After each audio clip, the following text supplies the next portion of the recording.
주말에 신선한 뉴스가 나왔습니다. 이제 셧다운 고비를 넘긴 호재가 하나 나왔고요. 예상했던 대로 신세계그룹 정영진 회장이 트럼프랑 일론 머스크를 만났습니다. 방금 귀국을 했는데요. 이제 귀국하면서는 조금 더 많은 이야기를 해줬어요. 한국 상황에 굉장히 많은 관심을 가지고 있더라. 그러면은 한국 상황이 무엇일까? 그리고 일론 머스크도 만났다. 구체적인 내용은 말씀드릴 수 없다. 10분에서 15분 동안 심도 있게 여러 주제에 대해서 대화를 했다. 심도 있게란 단어를 썼습니다.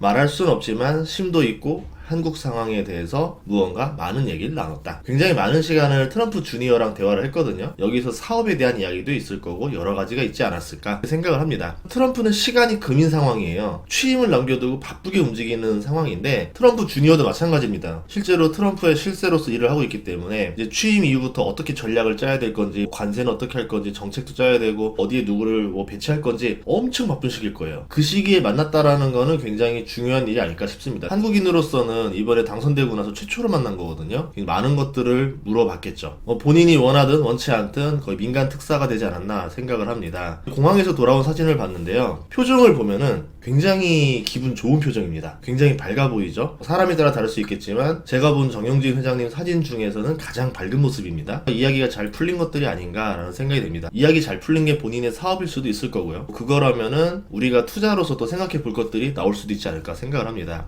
트럼프 대통령 당선인을 만날지도 모른다라고 생각을 했었었는데 정영진 회장이 트럼프 장남 돈 주니어를 만나서 가는 곳이 플로리다 마라라고 리조트로 간다는 뉴스였습니다. 여기가 남부의 백악관이라고 불리는 트럼프 기지예요. 그리고 그 바쁜 시간에 만났다. 단순히 그냥 장남이랑 친분 맺으러 간 건 아닐 겁니다. 실제로 1기 때도 주요 인사들이 여기서 만남을 가졌는데 여기서 만난 사람들이 장관으로 임명될 정도로 여기서 만난 인사들을 보면은 장관, 트럼프 우호 쪽의 언론인들, 경제인들을 주로 만납니다. 공통점이 하나 있는데요. 친트럼프 인물만 여기에 올 수가 있어요. 아무나 오는 곳이 아닙니다. 마라라고 리조트를 보면 위치상 보안이 굉장히 철저해요. 도로 두 곳을 막으면 외부와 접촉이 차단되고 침입도 어렵고 여기서 비공식 대화들이 오갈 수가 있습니다. 원래 정영진 회장은 트럼프 주니어랑 5년간의 우정이 있다. 그러니까 메신저로 수시로 소통하는 사이다.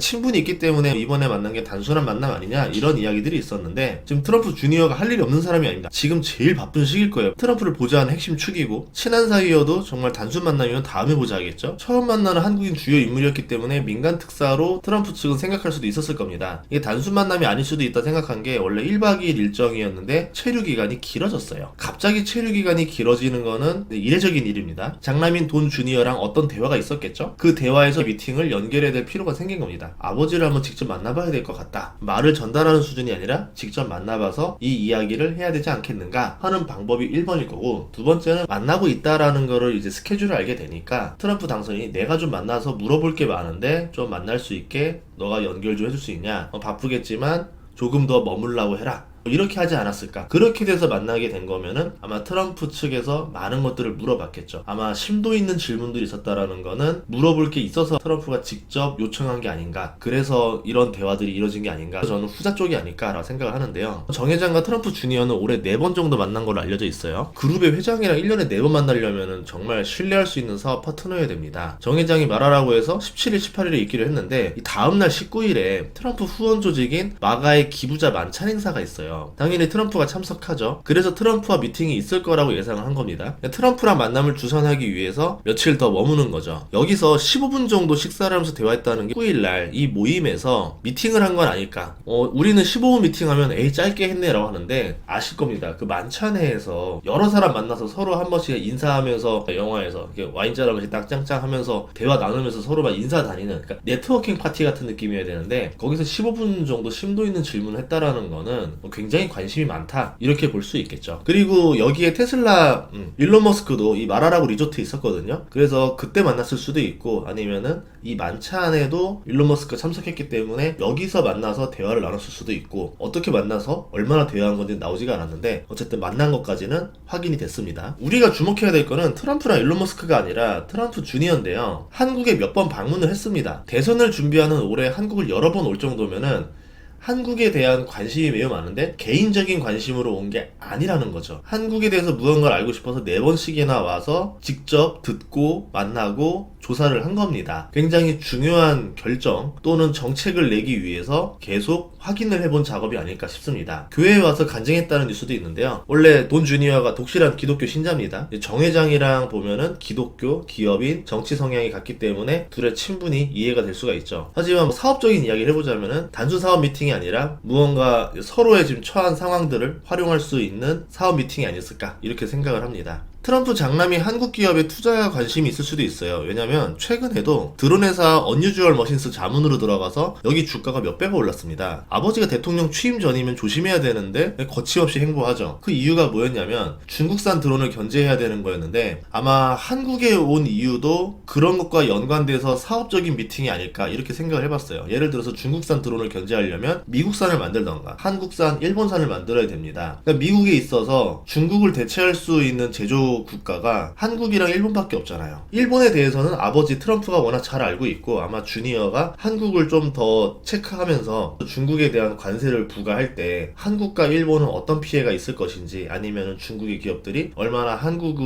우회해서 들어와서 택가리를 해서 미국으로 들어가는 건지 어떤 정책을 내야지만 딱 표정만 치료하고 예를 들어 멀쩡한 한국 기업이 피해를 보면 안 되잖아요. 예리하게 분리해낼 수 있을지 이런 것들을 고민한 게 아닌가 이런 생각도 해봤어요. 트럼프 주니어에 대해서 좀 더 깊숙이 알아보면 트럼프 주니어가요 부통령 벤스를 안 친 사람입니다. 둘은 트럼프 권력축 중에 하나인 룩브리지 네트워크인데요. 룩브리지 네트워크가 한 일이 뭐냐면 선거 자금이 없어서 이기고도 질 뻔했던 트럼프를 위해서 실리콘밸리 우익 자본가들을 조직해서 선거 자금을 책임지는 역할을 했습니다. 만약에 이 실리콘밸리 쪽 자금이 안 들어왔으면은 트럼프는 굉장히 어려웠을 거예요. 왜냐하면 디센티스를 밀어줬었거든요. 이 룩브리지 네트워크가 경제, 재무, 통상 쪽을 담당하는데요. 여기에 주니어가 있고 예를 들어서 중국을 규제하는 관세를 설정하는 것들, 한국에 대한 피해 범위 이런 것들을 조사해야 될 필요가 있어서 한국을 왔다 갔다 한 게 아닌가 이렇게 볼 수 있습니다. 반면에 정 회장 같은 경우는 미국의 관세, 통상 규제에서 다른 그룹 대비 자유로운 편이죠. 객관적인 조언이 가능한 포지션입니다. 아니면 사업 이야기일 수도 있어요. 일론 머스크랑 미팅을 했는데 이마트랑 스타벅스, 테슬라는 굉장히 조합이 잘 어울립니다. 신세계 INC가 롯데랑 지금 전기차 충전의 양대 산맥으로 있어요. 유통회사들이 왜 전기차 충전 사업의 양대 산맥으로 있느냐? 이게 효율이 굉장히 좋은 게요. 마트에서 장을 보거나 스타벅스에서 커피를 마시거나 하면은 차를 잠깐 세워놔야 되죠. 세워놓는 시간이 한 30분에서 1시간 정도 됩니다. 이때 자동차 충전을 하면은 시간이 딱 떨어져요. 전기차 충전을 일부러 가서 하는 거 굉장히 귀찮은 일이잖아요. 할 게 없는데 자기가 필요한 일을 하면서 그때 전기차 충전이 돼 있으면 얼마나 좋겠어요. 시간적인 아다리가 잘 맞죠. 그리고 테슬라 슈퍼차저가 이마트 안으로 들어온다던가 스타벅스 안으로 들어오는 전략도 쓸 수가 있습니다.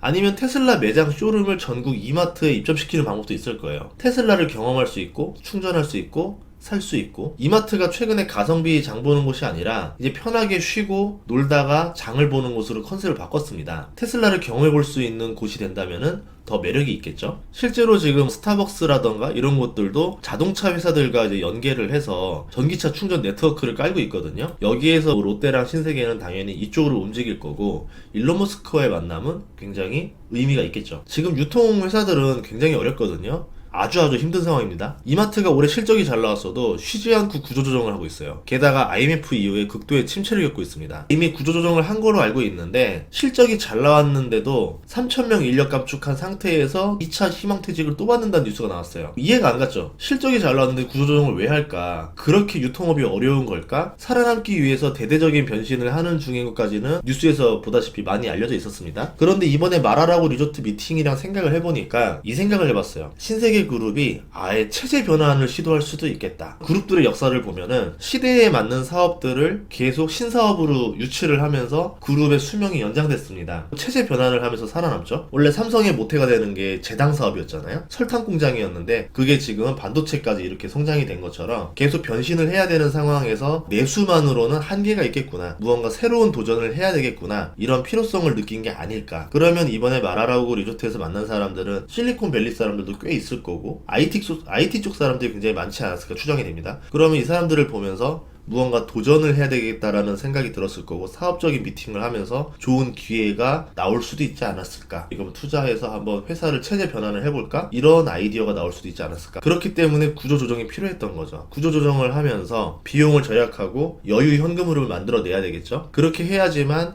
새로운 사업을 추가할 수가 있을 겁니다. 집에 한 명이 더 들어와 살아야 된다 그러면 어떻게 합니까? 방 하나를 더 정리해가지고 구조조정을 해주잖아요. 방 하나를 비워줘야 새로운 사람이 들어올 수 있는 것처럼 그룹 차원에서는 비용 절감을 해줘야지만 새로운 사업을 추가할 수 있거든요. 그런 게 아닐까. 트럼프 주니어의 관심 분야랑 겹치는 걸 생각해보자면은 아직 아무도 하지 않으면서 미국이 원하는 일, 그리고 중국에 대한 견제를 할 수 있는 일, 그리고 신세계가 기존에 하는 일이 아니라 새로운 신성장 동력을 가져갈 수 있는 일, 이런 것들이 겹치지 않을까 생각하는데, 예를 들어보자면은 군사 드론 같은 거죠. 미국의 군사 드론 회사를 신세계가 인수해서 미국에서 하는 방법도 있을 수 있을 거고, 한국에서 만들어서 할 수도 있겠죠. 여기서 기술을 줄 테니까 한국이 제조를 해라, 아니면 한번 인수해서 해보지 않겠느냐, 이런 이야기들이 나올 수도 있지 않을까 생각을 해봅니다. 결국은 새로운 먹거리를 찾으러 가는 것이 아닌가. 표정이 밝았다라는 거는 해결책을 보고 온 것은 아닐까. 이런 고민들이 당장 투자에 관련 없는 것들이 나올 수도 있겠지만 한번 스토리들을 나열해보고 이런 이유 때문에 이게 됐고 B가 돼서 C가 됐고 C가 돼서 D가 됐구나, 이렇게 연결하다 보면은 어느 순간 딱 하나가 보여요. 여기를 투자하겠구나, 여기가 앞으로 성장 사업이 되겠구나, 이런 힌트들을 얻을 수가 있어서 이렇게 생각해보는 방법이 있다는 걸 알려드리기 위해서 컨텐츠를 찍었습니다. 다음 시간에도 좋은 정보를 찾아뵙겠습니다. 구독과 좋아요, 알림 설정 부탁드릴게요. 고맙습니다.